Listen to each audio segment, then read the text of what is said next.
சிதம்பரத்தின் number 1 tuition சென்டரான Kalam tuition centre YouTube சேனலுக்கு உங்களை அன்புடன் வரவேற்கிறேன்.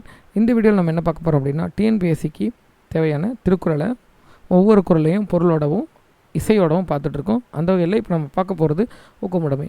யாராவது முதல் தடவையாக நம்ம சேனலோட வீடியோவை பார்க்குறீங்க அப்படின்னா மறக்காமல் நம்ம சேனலுக்கு சப்ஸ்கிரைப் பண்ணி எங்களுக்கு சப்போர்ட் பண்ணுங்கள். இந்த வீடியோ உங்களுக்கு பிடிச்சிருந்ததுன்னா லைக் பண்ணுங்கள், உங்கள் தாட்ஸை கமெண்ட் பண்ணுங்கள், மறக்காமல் உங்கள் ஃப்ரெண்ட்ஸுக்கு ஷேர் பண்ணுங்கள். வாங்க வீடியோக்குள்ளே போகலாம்.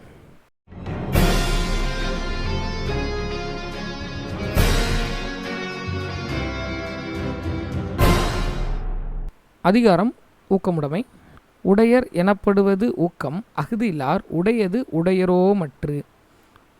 ஒருவர் பெற்றிருக்கிறார் என்று சொல்லத்தக்க சிறப்புடையது ஊக்கம்தான். இது இவர்கிட்ட இருக்குப்பா அப்படின்னு ஏதாச்சும் ஒன்று சொல்லணும்னா அந்த ஒன்று என்னென்னா ஊக்கம்தான் அப்படின்றாங்க. அந்த ஊக்கம் இல்லாதவர் வேறு எதை பெற்றிருந்தாலும் இது இருக்கிறவருக்கு ஈடாக மாட்டார். இதை உடையவர் ஆவாரா அப்படின்னு சொல்லி கேட்டிருக்காங்க. சரிங்களா? அடுத்தது பாருங்கள். உள்ளம் உடைமை உடைமை பொருளுடைமை நில்லாது நீங்கிவிடும். ஒருவருக்கு ஊக்கமுடைமையே நிலையான உடைமையாகும். உங்ககிட்ட என்ன இருக்குன்னு சொல்லி கேட்டால் ஊக்கம் இருக்குன்னு தைரியமாக சொல்லிடலாம். மற்ற எந்த பொருள் இருந்தாலும் அதெல்லாம் நிலைப்பேறு இல்லாமல் நீங்கிடும். ஆனால் ஊக்கம் அப்படின்ற ஒன்று அவர்கிட்ட இருந்ததுன்னா எல்லாமே அவர்கிட்ட இருக்கிற மாதிரி அர்த்தம். அடுத்தது, ஆக்கம் இழந்தோம் என்று அல்லாவார் ஊக்கம் ஒருவந்தம் கைத்தொடையார். ஊக்கத்தை உறுதியாக தம் கைப்பொருளாக உடையவர் வேறு எதை இழந்துட்டோம்னு கலங்க மாட்டாங்க. எப்போ கலங்க மாட்டாங்க?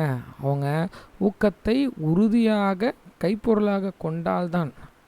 அடுத்தது, ஆக்கம் அதர்வினாய் செல்லும் அசைவிலா ஊக்கமுடையானுடை.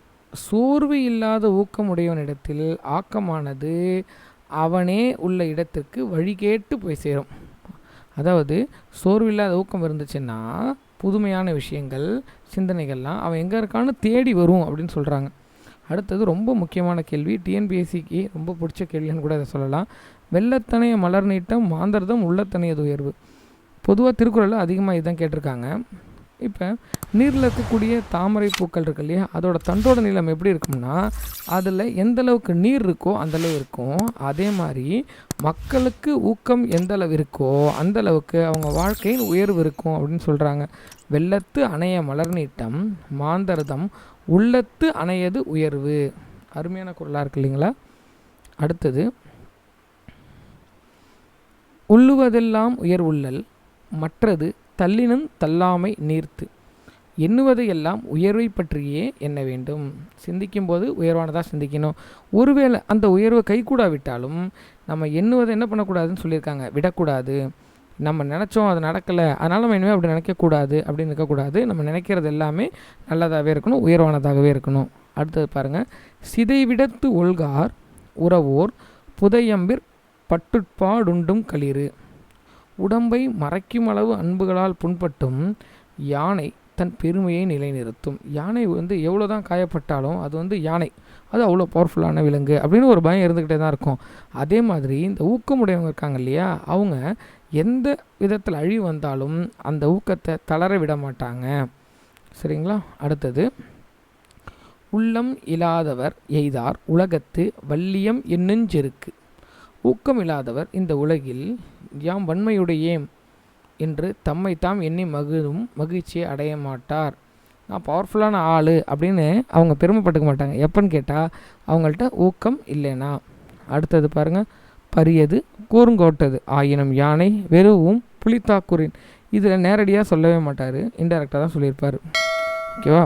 பரியது பெருசானது, சரிங்களா? கூறுங்கோட்டது எப்படின்னா கூர்மையான தந்தத்தை உடையது. எது? யானை. இவ்வளோ பவர்ஃபுல்லான யானை ஒரு சின்ன புலி தாக்குனா பயந்துரும் அப்படின்றாங்க.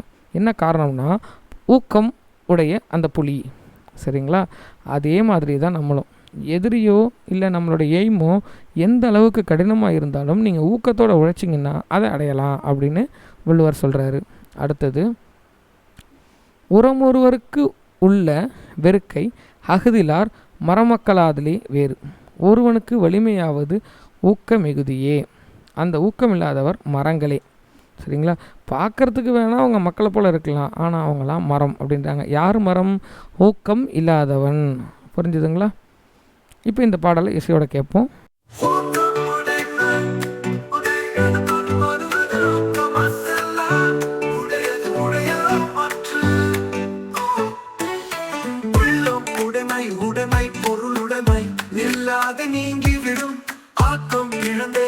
எல்லாவார் ஊக்கம் ஒருவந்த கைத்துடையார் ஆக்கம் அதர்வினாய் செல்லும் அசைவிலா ஊக்கமுடையான் உழை வெள்ள தனைய மலர் தீட்டம் ஆந்தர்த்தம் உள்ள தனையது உயர்வு உள்ளுவதெல்லாம் உயர்வுள்ள மற்றது தள்ளின தள்ளாமை நீத்து சிதறிழந்து ஒல்கான் உணவோர் புதையா பிறப்பட்டு பாடுள்ளும் கணிறு உள்ளம் இல்லாதவையை நான் உலகத்து வள்ளியம் என்னும் சேர்க்கு பணியது கூட்டது ஆயினும் யானை பெரும் புலிதான் கூறி புறம் ஒருவருக்கு உள்ள வெறுக்கையத்தில்லார் மரமக்களாதலே வேறு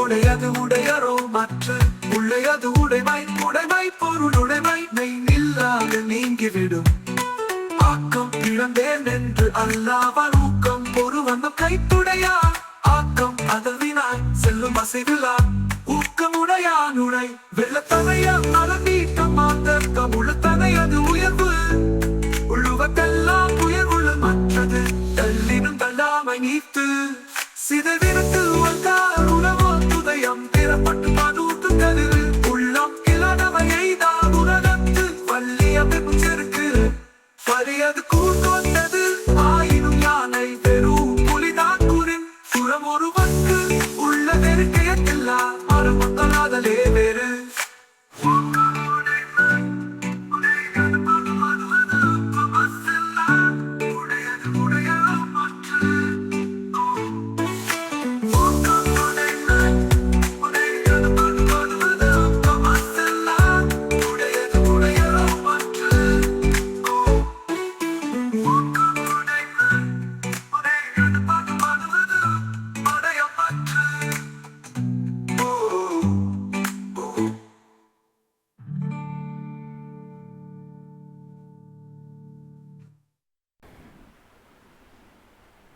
ஸோ இந்த வீடியோ உங்களுக்கு பிடிச்சிருக்கும் புரிஞ்சிருக்கும் அப்படின்னு நம்புகிறேன்.